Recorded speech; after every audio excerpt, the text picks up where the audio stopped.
On this episode of The Magical World of G. Michael Vasey, I talk to Thomas Sheridan about what happened to our reality,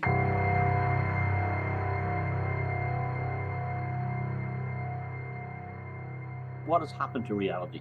what the hell did happen to reality, because even a few years ago, there were a few ivory tower type, professor type people talking a bunch of nonsense, and then COVID just seems to have, the lockdown and the COVID stuff just seems to have accelerated this poison sweeping through the minds of a fair proportion of humanity.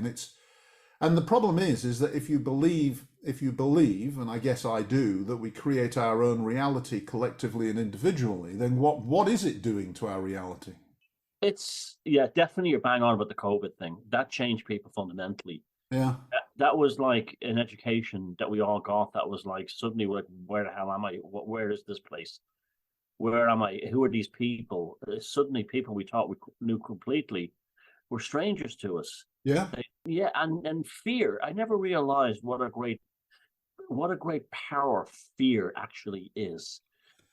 The fear created, and it's now reading all those years of reading, H.P. Lovecraft and everything.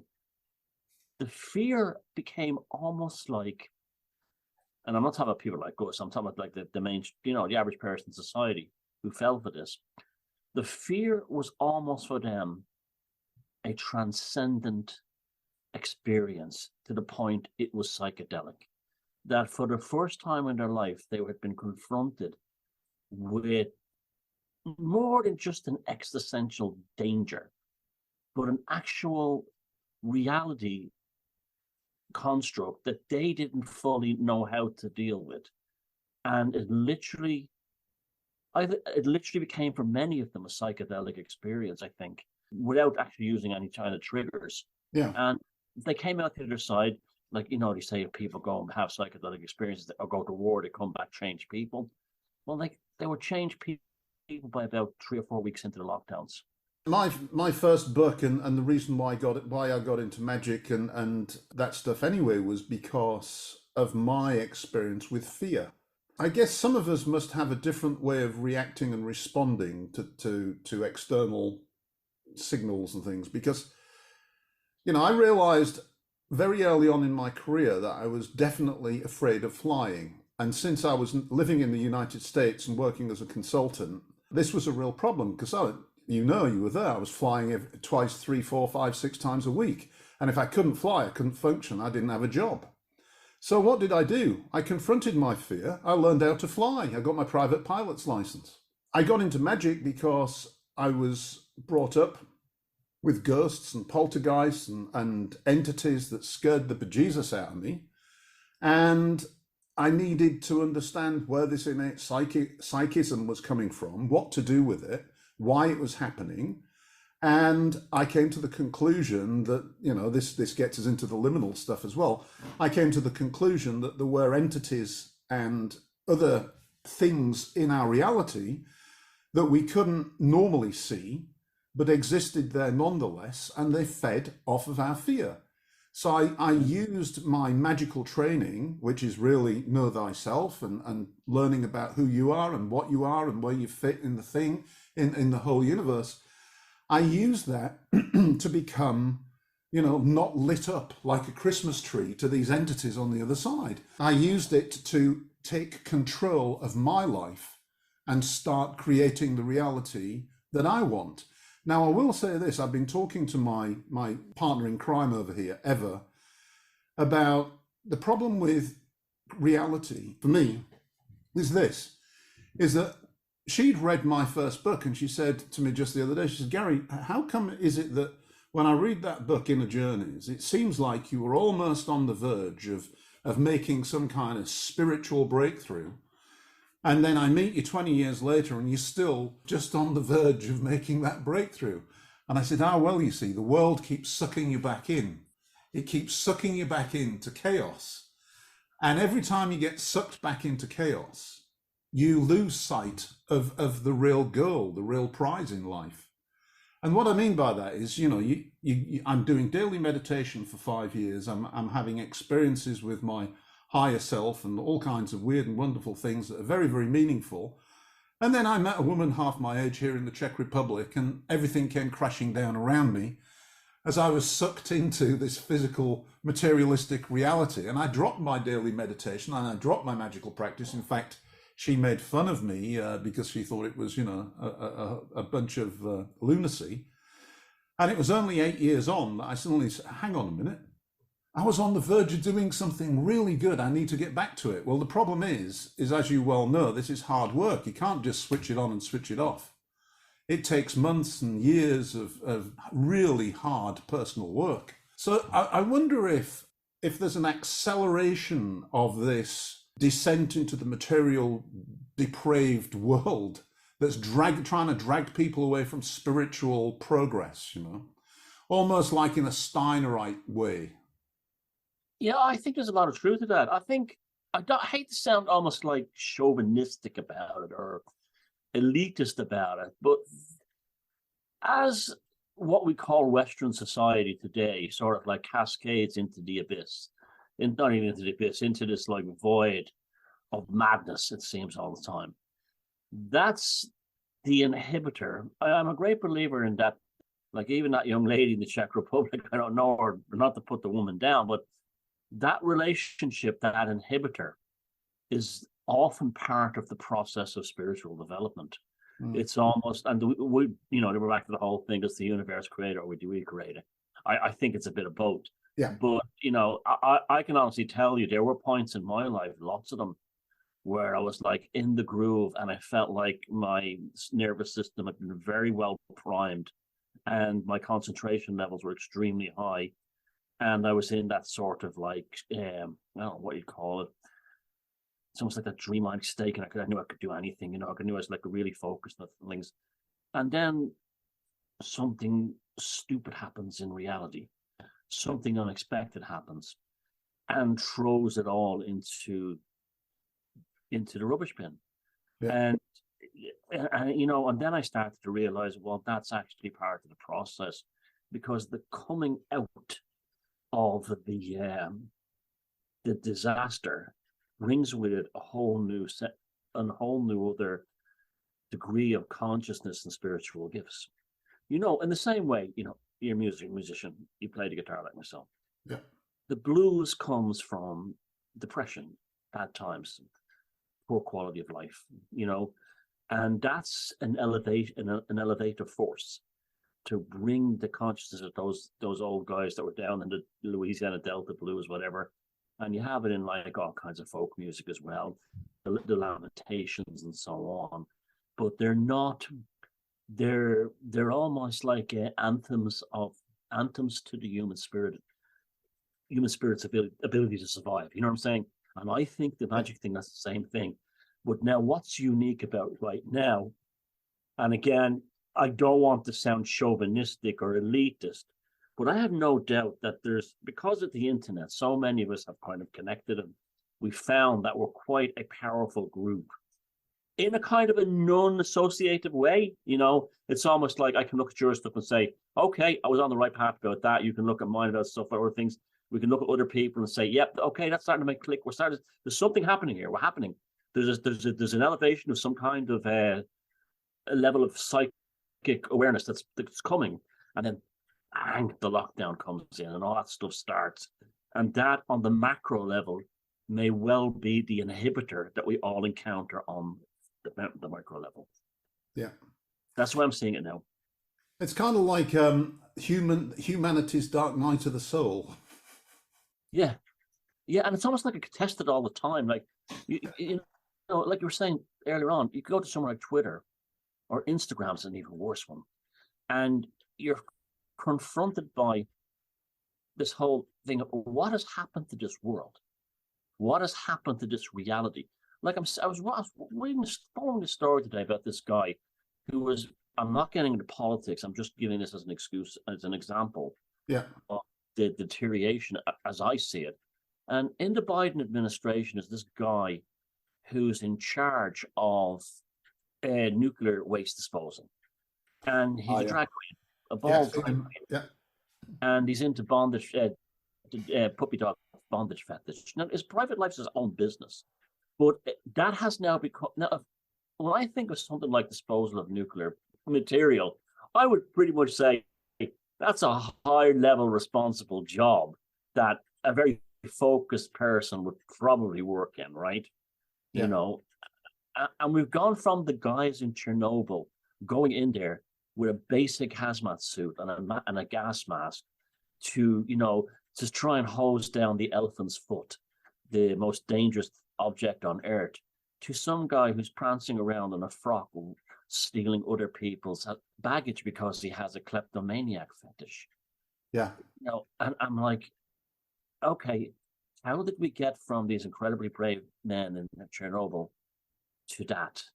And the only answer I can find is that this reality is absolutely, completely fractured and broken.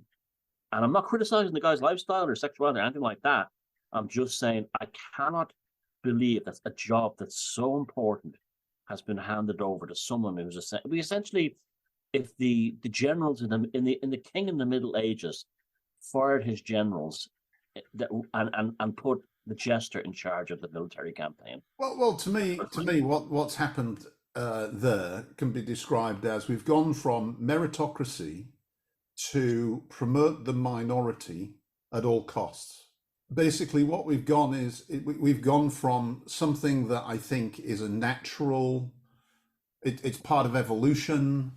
It's a natural thing that the most adept, whether through education or through genes or whatever, succeed, and the weak do not. We've decided that what we will do is we'll take the smallest minority and we will promote them and give them the job and protect them from any kind of criticism. And I think that there's one place where that heads, and it's not good. No, because it's completely an affront to natural law. It's an affront to natural law, and it's a path to a destiny with disaster. Yeah, I mean, an analogy of that would be if you were defending a military position and you said, like, let's roll the big boulders up and try and, shoot from behind them, and someone says, oh, they're leaving the little pebbles out. You've got to build a stockade out of pebbles. That's literally, and then you wonder why your whole squad gets massacred. Well, that's literally their plan with everything. I think I was looking at something in your Facebook group a couple of 3 weeks ago that really rang a chord with me as well, which was, maybe this isn't the first time we've actually been through this. World War One was another, you talk about promoting incompetence. All the generals were totally incompetent, and that's exactly what they were doing, and that's why so many young men died, and the thing went on so long. So, we tend, you and I are about the same age group, so we tend to look at this as a total unmitigated disaster. But if we were living back then, I think we'd see that as a totally unmitigated disaster of the same order of proportion, wouldn't we? But it also has the same thing, which, I mean, by 1916, it was obvious that if you were going to go there, you were dead. Yeah. And fellas were coming back with their faces missing and all kinds of. And my attitude would be like, well, I'm not going because these guys don't know what they're doing. But they went in droves. Yeah. Well, it's the same thing with I don't want to get you banned or in trouble on YouTube. The needle craft is the same thing. It's like, where is your pause for consideration? Yeah. And whilst all that craziness is going on, I don't know about you. You hinted in our email exchange prior to this that it might be so. But what I'm finding, if you're following my exploits with Ever and the dowsing and stuff, it's a very magical world, and there's some very strange things happening on the periphery of it, the magical periphery of it. I mean, there's not a couple of weeks go by that we don't have some kind of, oh my goodness me, sort of moment. In the forest, we found a spiral this last weekend that somebody had laid out, and there was plainly an offering made at this nexus of two energy lines because it had been poured over the tree stump and there's still pieces of fruit lying around. And to come across that in the middle of the forest, Ever thought perhaps it might be one of the local schools. But this is the top of a hill that's really difficult to get to and has electric fences round most of it, which we had to climb over. I can't see a bunch of 11-year-olds, traipsing up a hill, climbing over electric fences to lay out a nice spiral in Christmas tree decorations. And have you noticed that those things are happening with more frequency in recent Yes, years? that's what I'm saying. It's almost like there's an People, yeah. acceleration of stupidity and there's an acceleration of these strange liminal peripheral events, supernatural paranormal events. I mean, if you watch YouTube channels, UFO sightings are up. Strange creatures in the forest sightings are all, and some strange weirdness with planes not moving in the sky and almost like Matrix issues. And extinct species of animals suddenly appearing, and not just one or two, but like fast breeding colonies of them that were believed to not exist, or it's bizarre. It's utterly bizarre. I really do believe that the Matrix, whatever you want to call it, the Maya, the simulation is actually rebuilding itself. I really do believe that, and I think part of that is it's these liminal people, these voids, these apparently what we see are people. And for years I used to like fight against this because I thought it was like kind of like very, very unhealthy to actually see people that way. But someone if it talks like a duck, quacks like a duck, it's probably a duck. So like that's what I'm encountering. It's almost like, okay, the way you sell a property or you sell a business, and the lawyer takes the money and puts it in an escrow account, right? Mm-hmm. And it sits there until the transition happens, and then everybody gets paid. Yeah. Well, it almost feels like right now reality is in an escrow account. We are still waiting to get to the other side, so all the versions all click back into place. That's how it seems to me. It's an interesting analogy. I try to keep myself now focused on what I'm doing in terms of my interests and things, but it's if you're at all involved in I'm an analyst in the commodities side for my main job, so it's almost impossible not to read the news, and in fact I have to read the news. I have to go to Reuters every day, and I'm telling you, it's not worth the salary I get paid to go there. That is not journalism at all anymore. That's the other thing is what happened to the quality as well. And I think that's partly because of the people they're hiring and promoting the minority at any cost and doing away with the meritocracy. So rather than getting good content, what you get is basically banal crap. Always, of course, set out in a very juvenile way. The argumentation is just nonsense, can be torn apart from sentence number 2 usually. Yeah, and also the constant appeal to emotions, where substance is absent.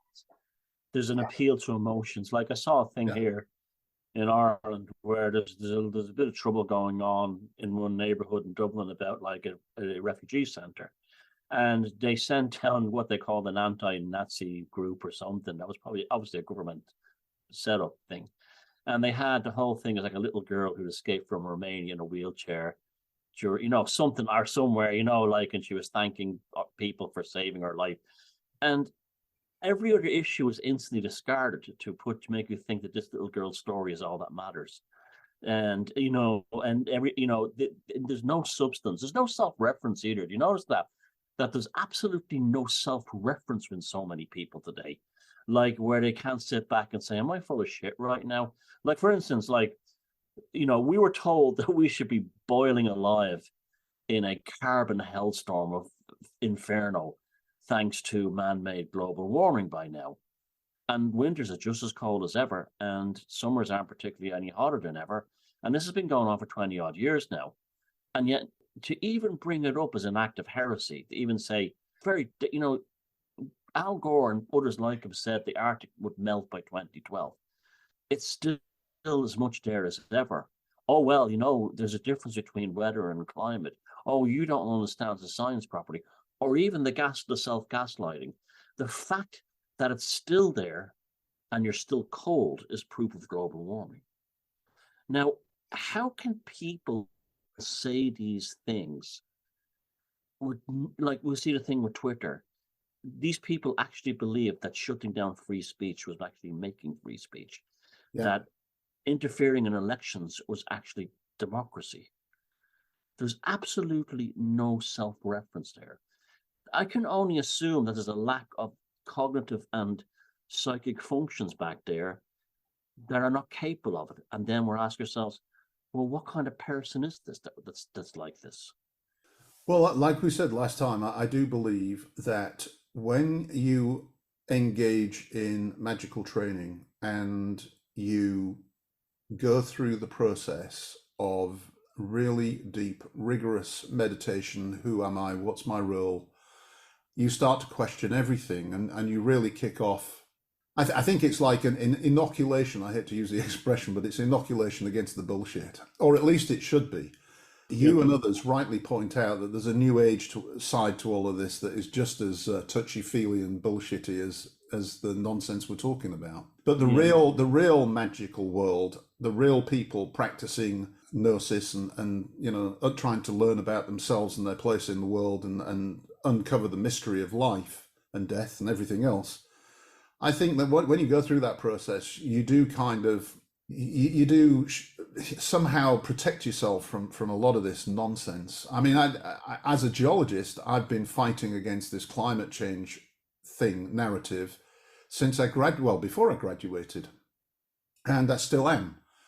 But I feel like I'm, excuse the expression, pissing in the wind these days, because people just don't seem to think. These protesters that want to stop drilling for oil, and I'm looking at them thinking, well, what kind of a world do you think you're going to live in? Are you really ready to go back to a Victorian era? And if we do, wouldn't you be cutting down trees to burn for warmth? And is that really what you want? And by the way, what would you be wearing? Cotton? So how are you going to grow all of that cotton? Because, and you want an electric vehicle. Well, where's all the lithium coming from for the battery? And how do you think that lithium gets extracted from the planet? The UN's sustainable future is not sustainable for humanity, not in the numbers that we are on the planet right now. Anyway. Well, then that, of course, that brings us to the conspiratorial end of it, that they're wiping the human race out. And I think there's a lot of truth to that. I don't think they're being as crude as like killing them or anything, but I do believe that they're actually involved in like mass sterilization programs. They've been there before eugenics, and in both America and Germany, particularly in the US, they were very big into eugenics. People always seem to think that history has ended. That they think that eugenics happened in the 1920s in America and the 1930s in Germany, therefore it's done with, it's over. But it's not. That's like saying that financial corruption is over and done with, or anything is over and done with. They think history ends. There's an infantile, childlike ism to so many of these people that I find like, what kind of education system do you have today that prevents lateral thinking? But then again, I look at them again and I say, are they even capable of lateral thinking? Are they simply flesh robots running a program that's been put into them by their education system and society? It's pretty sad, I must admit. But for those of us that feel at some degree of despair, I guess it simply drives me more into doing what I do, which is where I find, every weekend we're off into the forest, we're trying to track the template alignment, we're finding other serious lines that intersect with the Templar alignment. So it's a never-ending job. It'll keep me occupied until I kick the bucket, because once I've done the Templar alignment, there's about 5 or 6 other lines I need to track across the Czech Republic.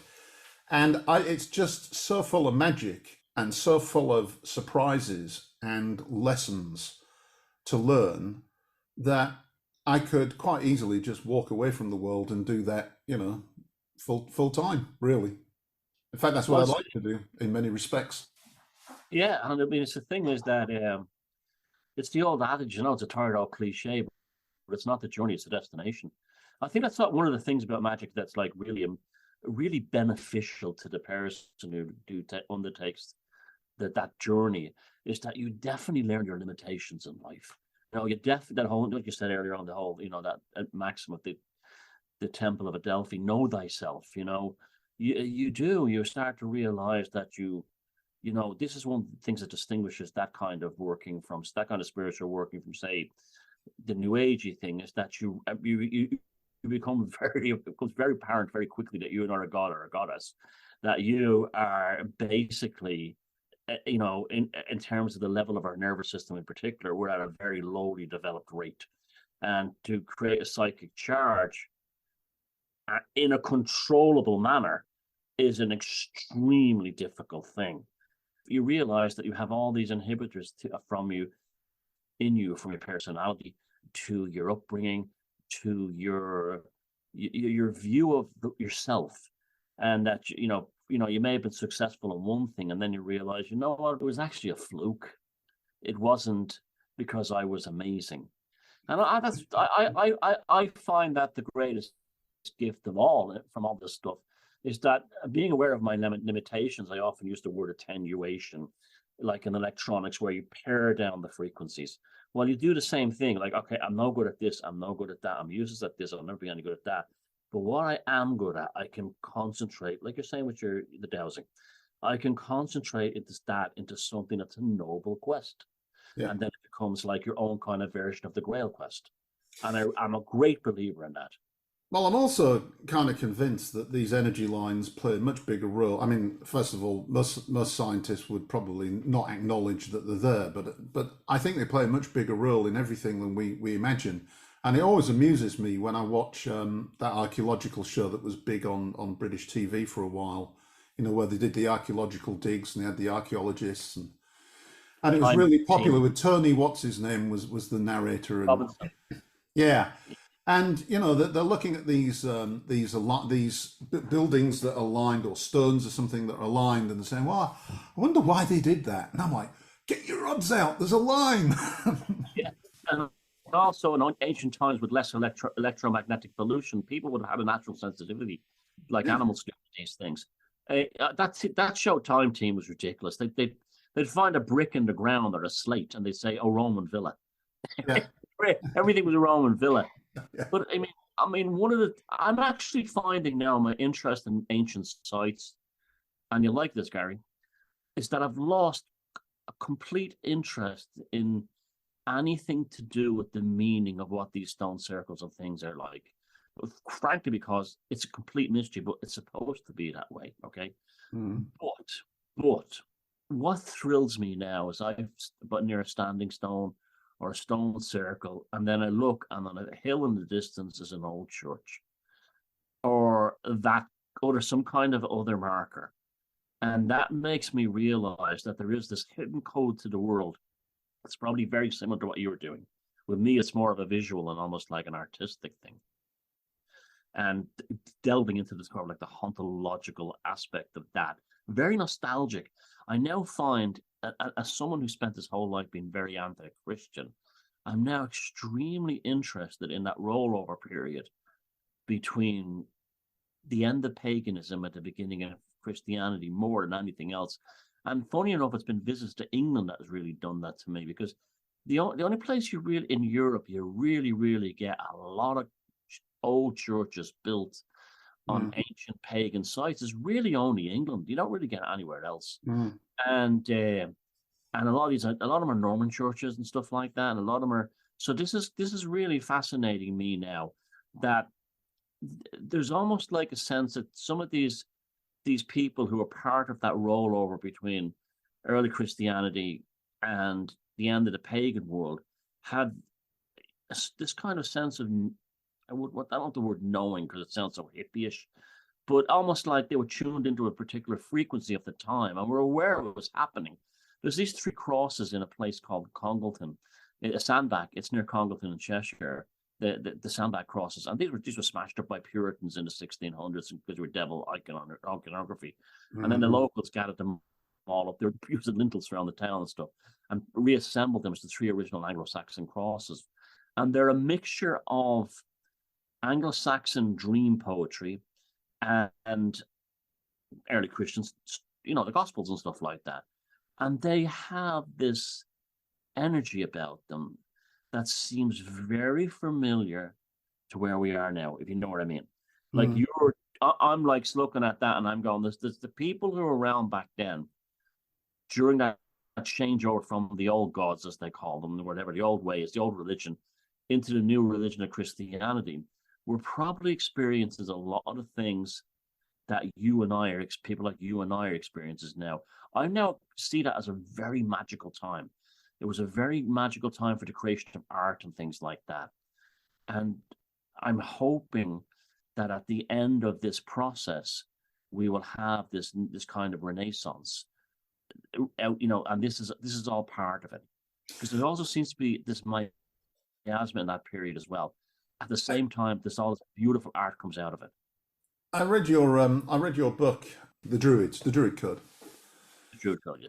Yeah, and what you're saying also fits within the context of what I believed you were arguing for there. If, like the Druids kind of preserving what they could of their knowledge, but within the context of the new coming, the wave that they couldn't stop. So they tried to incorporate some of the old knowledge and some of the old magic within as best they could. And I think if you look at things like the Celtic Christian Church and also the Slavic Christian Church, they really tried hard to have a meshing together of the old pagan with the new Christian. And of course, the Romans tried to wipe that out, but they weren't completely successful. In fact, in the end, they were the globalists of the time were forced to bring in some of that pagan culture in order to build the globalist world they were trying to build from Rome, right? If you think about it. Yeah, absolutely. I mean, I even want to know who Jesus Christ is in terms of the image. I made a film called Who Stole the Allfather, and I make the argument that it's quite probable, possible, I won't say probable, possible, that Jesus Christ on the crucifix is based on Odin on the Yggdrasil tree. Yeah. Because the symbol of the crucifixion didn't exist until about 1,000 years ago, at exactly the time Christianity, with the Roman Christianity, was moving into the Germanic and Nordic world. And they seem to always do this. They go into local. It's a very clever way. It's classical imperialism, isn't it? They go in, and like I often wondered if the Romans had invaded India, they'd probably have images of Shiva and stuff like that in Roman, this kind of thing as a Roman god or whatever.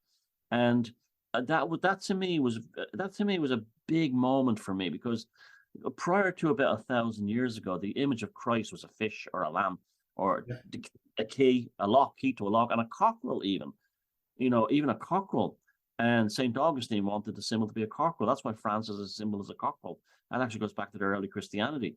And there was then suddenly, just as they're entering into the forest of Germany and up into the Germanic world, the image of the Christ on the cross appears everywhere. The sacrifice, this was the sacrifice, like Odin sacrificing himself. Now that to me is more than just a spiritual or a cultural capitulation on behalf of the Christians. That's the Christians knowing, oh wow, this is a seriously powerful myth. We got to keep it.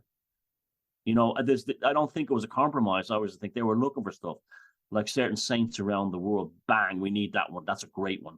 And they brought that in. And then you start to see Christianity in a whole new way. It's almost like an amalgamation of all the pagan religions up until, say, the King James Bible, when they tried to go back to Judaism, basically. Yeah. But an amalgamation of all the pagan religions and all the gods and all the traditions, the holidays and everything. And because they saw the power in it rather than the danger in it to them. And that's a magical thing too as well. That's a magical it goes to show you that these priests, these bishops in the church, the Roman church, were as much magicians. Well, you look at Gilbert, Pope Gilbert II. He was actually a practicing occultist. So they knew that they needed the occult and magic in order to spread their church, and they did it, and they took part in it. Yeah, last time we talked about how it seemed that magic was being used anyway by whoever the powers are that be in the world today. They definitely seem to be using magical techniques. Some of the imagery, some of the phraseology, some of the repetition, and there's all kinds of ways of looking at it, but particularly the UK government running that Imagine You Have COVID campaign or something similar Oh yeah, yeah, It's like, okay, that's yeah. magic, guys. Yeah. The entire magical playbook was whipped out for the COVID hysteria thing Yeah, completely. yeah. So, then you've got to ask, well, who's driving that? I mean, is it the World Economic Forum and those guys, or is it really some deep, deeper, mysterious, shadowy group of people, or is it just sort of coincidence? Or is it an entity working through them? Or is it an entity working through them? Yeah. No, I mean, that's why I brought Steiner up, because he talked about Aramen, didn't he? And the descent into the material. regardless of the actual terminology and descriptions used, I'm very much down with that idea that, again, like we think that all history has ended, we also have to make the assumption that all biology has ended. And we don't know if there's some kind of like what's the universally agreed upon thing about, say, what we call demons and those kinds of entities, that they feed upon human fears and human confusion. If you look at it, if you read any books about priests who've done exorcisms, the taunting and the lying and the spoofery and the insults are a big part of dealing with these entities. They're very they want to hurt you, they want to agitate you, they want to annoy you, and they want to frighten you as if this is their food. Now, what if this is just one huge thing, like some kind of unknown force of consciousness that is as big as a universe, and but it could fit between two atoms in that incomprehensible Lovecraftian way, like a color out of space kind of way, that it's just beyond their even comprehension. I do kind of believe that, and I do believe that this thing, if it does exist, which I'd say I'm pretty certain it does, it actually has possessed these ones at the very top, because they're not like us. I mean, when I used to work at Goldman Sachs, I used to get one day they had two elevators, one for the ordinary Joes like us, and another one for the executives that went right to the top floor. These were guys who were like the top of the food chain in that world, and you couldn't have a conversation. Someday the elevator would be broken, and you have to go they put you into the executive elevator, and you'd be going, well, sitting there next to these guys, and you try to talk about like the baseball game that was on last night. They literally could not have a conversation with you. There was something almost automaton about them. And people who I know have met the royal family, like been around King Charles now, and people like that, they say you feel like you're not actually talking to a person. You feel like it's in a facsimile of a man or a facsimile of a woman. And funny enough, the whole Men in Black thing is very similar to that as well. It's almost like the Men in Black have gone from being guys in bad suits walking around Point Pleasant, West Virginia in the 1960s, and now they're at the very top of the globalization chain. And they don't fit in very well either. They're still not fitting in very well. No, you're right. I've met a few people, high-ranking people. There was one parent of a youth sports organization that my eldest son was involved with, and I thought I'd get along with him because he worked for a big energy company in a very senior way. And I found that no matter how hard I tried, I could never have a conversation with this man that got beyond EBITDA that an accounting sort of person would talk about. And it was then that I realized that there was no point in trying to rise to the level of this individual, because a person like me would never be allowed to be in a position like that. And then you wonder who they are and why they're put in those positions. I mean, do you know what I'm saying? I mean, they would not allow someone like me in that kind of a world because I don't think the way that they do. I'm Exactly. Did you find, I've been in that position myself at these types, the lack of, I found every moment in their company very energetically disruptive. I mean, internally in psychic energy, that I never felt relaxed. I never felt comfortable. And it's not because they were seniors or anything like that. I'd be with some of the senior management. They were like nice people, and you get on great with them and have a laugh. But these specific types you're talking about are there's a strangeness there Yeah. that's very non-human, and An empty suit. yeah, and then yeah, a skin job literally, Yeah. but a Yeah. skin job who might be good at numbers or stuff like that. But I've maybe met them at the lower levels. I worked at one place in Dublin that used to manage, big pensions. You're probably like one of the biggest pension management people in the country. They were in charge of civil service pensions of big companies in Ireland. And there was actuary guys there. And you have the stereotype they're actuaries. They only know numbers, so they're kind of nerdish. But most of you'd meet would be okay guys. You could talk about football. You could talk about places you went out to, bands. But every so often you'd encounter one that was literally a non-person that lacked any kind of personality, integration, and structure, and yet was on an enormous salary and went very high up on the whole thing, and would not be the person you would. I remember there was one guy in particular, and he never did anything to me, but I was like, this guy is practically autistic in how he behaves, but yet he's in the senior boardroom at every single meeting. How is this happening? Whereas we were raised when we were doing our education and stuff, we were always raised that the dynamic creative thinker is the one that ends up in the boardroom. And that's not true at all. No. In fact, I think to do that you have to be a certain kind of person, and you have to be in the club. At the risk of sounding like a true mad conspiratorial person, the idea of selling your soul to the devil, I think, is absolutely real as well, because I do think that there's a level of personal morality corruption involved in being part of that club as well. You meet people in your cult that have that kind of void about them. I've met them. There's a very famous sort of like traditional magical group that are all over the world, but are very well established in Dublin. I would say half of them in there were practically just not there.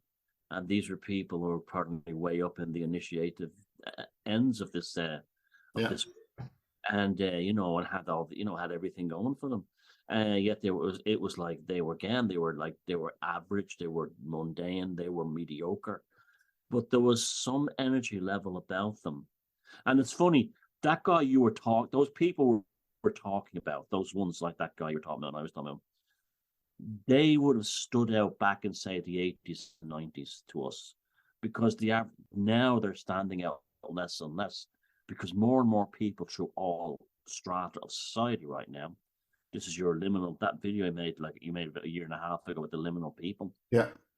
That seems to be a growing demographic, a very sizable growing demographic within the Western population right now. Have you noticed that? Yeah, and you were saying that you'd had some experience yourself. What happened there? Well, during the lockdown, a guy came in to fix my washing machine. My tumble dryer broke, okay, and it was in the most panicky stages of the whole thing. Now, I know people were afraid; they were being bombarded by fear porn in the media. But this was a young, healthy guy came into my place, and I said, "Yeah, the washing machine's at the back. You don't have to wear a mask if you don't want to." And he went, "Oh." He went into the back. He took the washing machine to pieces and then screwed it back together again and said, "It's fixed." And I said, "Okay, thanks very much," and left in terror. And then, well, it seemed to be terror. And it's, and then I went in and put the tumble dryer back on, and it was the same thing, it was broken still. He hadn't fixed anything. And he was like a man in black. I don't know what he was. He wasn't a washing machine repairman. He just didn't, he was a nothing. And then I called the company that does it is based in England, and they have like a contract service provider. And I call the place up, and they go, "Oh, but he does know what he's doing." And I said, "He didn't know what he was doing. He didn't." I said, "I got the impression he didn't even know he was working on a tumble dryer." And she was going, "Well, what do you want to do now?" And I said, "I want to send another person out." I said, "No, I'll just buy another one. I'll buy a new one." I'd rather this guy, his presence in my house, literally, I had to put the white quartz crystal and spread the sea salt everywhere he was. Is there such a thing as a repairman golem? I don't know, but that's what I felt like I was encountering. Yeah, yeah. And No, and it's mundane. The liminal people are mundane. yeah, They're not, you know, they're everyday. And it happens all the time on buses and trains and planes.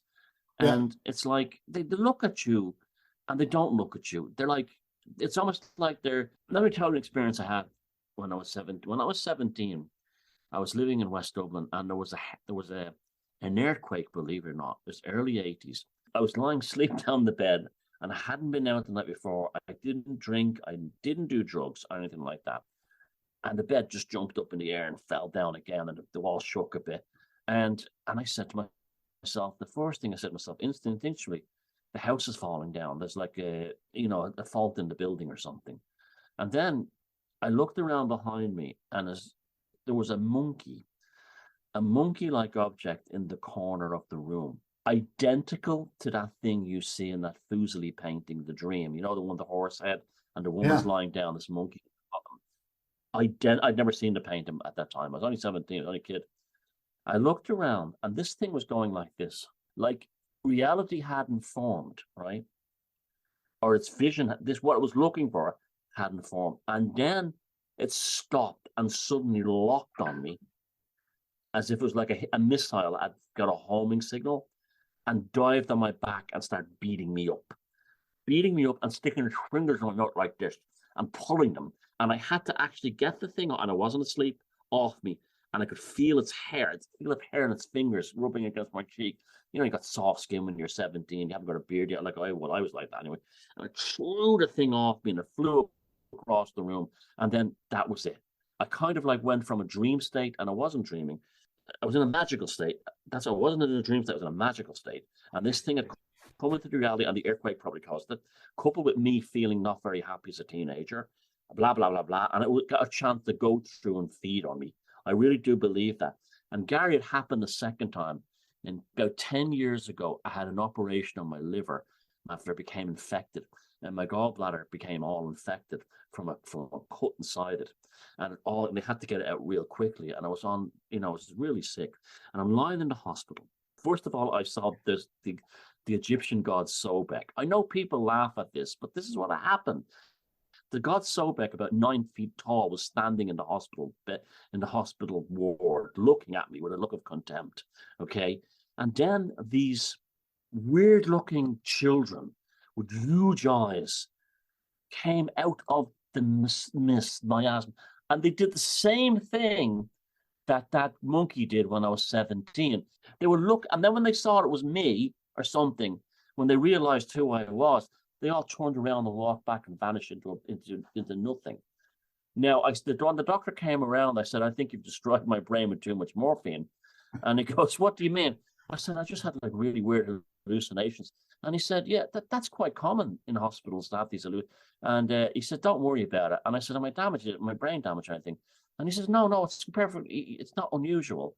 And then I said, well, what are these hallucinations? And he goes, nobody knows. We'll never know. You know, the brain is an amazing thing.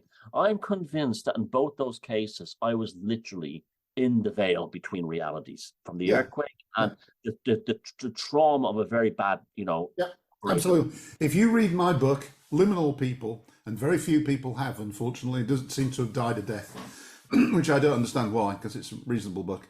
But I just say, look, what I see is like this radio frequency, the old-fashioned radio with the needle that goes up and down the wavelengths. We're in this wavelength here. There's wavelengths above and there's wavelengths below. We all live in parallel universes on different wavelengths, and there are some entities living above and below that are aware of our existence. Those living below, in my way of thinking, they see us as a source of energy, a source of food and sustenance, and those living above see us as in need of help and direction. So I see these liminal entities as, demonic on one, increasingly demonic on one side and increasingly angelic on the other. Using that model, you can explain the third man situation where there's some car crash and a person shows up and helps and immediately disappears afterwards, and everybody's like, well, who was he? Where did he go? Or a woman. And the other side would be like the monkey type creature, or even the typical sleep paralysis hag that sits on your chest and tries to do things to you.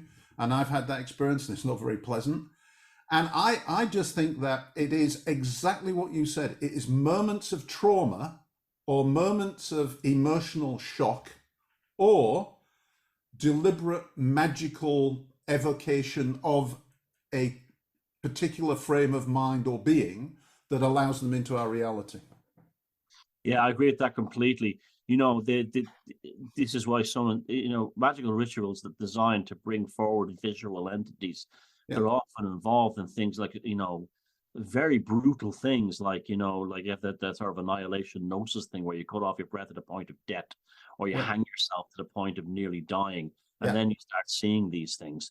I think that's a huge part of it. Now, let's bring this around full circle. Do you think that the trauma of the lockdown and the trauma of the whole pandemic experience upon normal people is having them in that same state right now, that they have actually visually, emotionally, and psychically gone into a world that we're not in because we did not experience that same level of trauma they did in their minds? I think it's extremely possible. I also think that the rest of us who have increasingly perhaps retreated into more of a magical world than we were before are also experiencing the other side of that phenomena, which is more mysterious things happening, more paranormal or unexplainable spiritual events happening. We're seeing more, we're hearing more, and there's all kinds of psychic activity going on.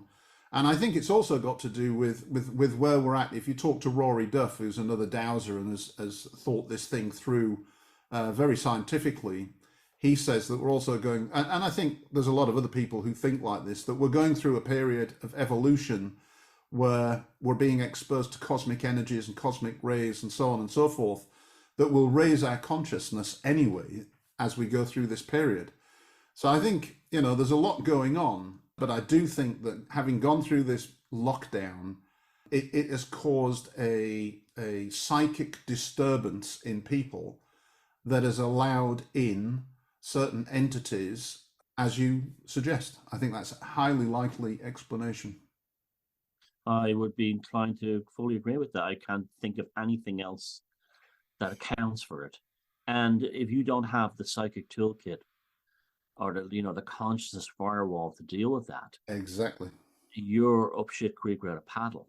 There is also something else that's on my mind before we wrap up, because we've done an hour already, would you believe? I could talk to you all night. Have you seen a movie on Amazon called Bliss? No, and I haven't heard of it. What's it about? There's a movie on Amazon called Bliss, and it's a little reminiscent. It's got criticised as a little reminiscent of The Matrix and 13th Floor and all that kind of stuff. But I've watched it twice, and the reason why I raise it is because I'm sure that whoever put that movie together is trying to tell people something much deeper than the movie. And I think I told you before, I certainly made no secret of it, that when I was a kid, I used to have this vision that I was sitting in a room attached to a machine living in a different world, like I was paying for a holiday, In my entire life, I've always had this feeling that things would get much, much worse and darker during the course of my life. And I just wonder if... And the meaning in the film is that if you don't live in a duality, you can't express free will, and you can't experiment, and you can't find out what happens when you do certain things. In order to know love, you must know hate. It's that kind of a reality. And so I just wonder, if what's happening right now is in any way increasing evidence that we actually live in a virtual reality. I mean, that's another way of looking at it. The term virtual reality is loaded because it makes you think that it's somehow artificially created by technology or something. Yeah. When in reality, it could be just an unknown aspect of the cosmos. Yeah. And I would say right now we're actually between two. Though I suppose especially us, people like us, the oddballs, we're actually living with one foot in one reality and one foot in another. We're on the periphery. We're now the liminal people in somebody else's world, probably. Yeah. We're dissolving that other reality is dissolving away, and this new one is coming in. But like I said, this escrow reality that we're in right now is nothing but chaos and dysfunctionality. Yeah. I really do believe that it's like a sine wave, you know, it has to reach stability again. Yeah. We're in the bottom part, and it has to come back up again. So there's definitely that sort of flux. And it's funny, you said you always felt in your life that you would live in a time where things would get worse. When I was growing up, I always felt I was going to live in a time that we've seen as a monumental change for people. Like I would live in, and you know what? It's true. It's happened, and this hasn't happened since the beginning of Christianity. Yeah, and we're that's truly absolutely the correct. end of the old pagan Roman Empire, the beginning of the Christian Roman Empire. I can hardly now imagine what it was like in the 70s without one of these. Yeah, yeah. And so on. Yeah. Well, good. If people want to find out more about you, Thomas, where will they go? I've got a Substack page. You go just to type Thomas Sheridan a Substack. I like writing now. I've gotten big into that and into, you know, I'm getting more into that. I'm going to be writing more articles on esoteric stuff as well. I'm working on I just finished a film on Atlantis with my collaborator and friend Neil MacDonald, and I'm working on another one with him right now on the Pendle Witches, which has actually been very rewarding for me, learning about life in England in the 1600s. And again, these people having visions often took place around trauma caused by poverty. And here we go again, you know, and that was a changing world as well during the Reformation between Catholic England to Protestant England. So therefore you have similar sort of fluxes in the miasmic field, and before it sorted itself out. And so on the Beyond Room 313 channel, I'm going to be doing a load of short films coming up around the Christmas time on things like Crowley and the rites of Elysium, like specific, not about Crowley's life, but like snapshots, like his you know, the rites of Elysium performance at Caxton Hall in London, which is really the first ever rock show, and then another one on the Battle of Blythe Row. I want to do these little snippet, 10-minute wang bam kind of, you know, good looking videos that will just get to the beef of the matter rather than building an epic. And that's basically it. I mean, and so they're Beyond Room 313 for the films on YouTube, Beyond Room 313 channel. Thomas Sheridan 2 channels for the vlogs, which, although I talk about the world in general, are often filled with, like, you know, magical wisdoms in many ways, that the downloads that happen in real time, and I get a lot from that, and so do people watching it sometimes. And then the Substack page, Thomas Sheridan, it's called our different levels of archetypes. But you just type Thomas Sheridan to the Substack, you'll find it. Well, thanks for listening to this episode of The Magical World of G. Michael Vasey. We'll be back in 2023 with more interesting episodes. My thanks to Thomas Sheridan for being my guest. My thanks to you for listening. If you enjoyed, please do subscribe, like, and share. Many thanks. Bye.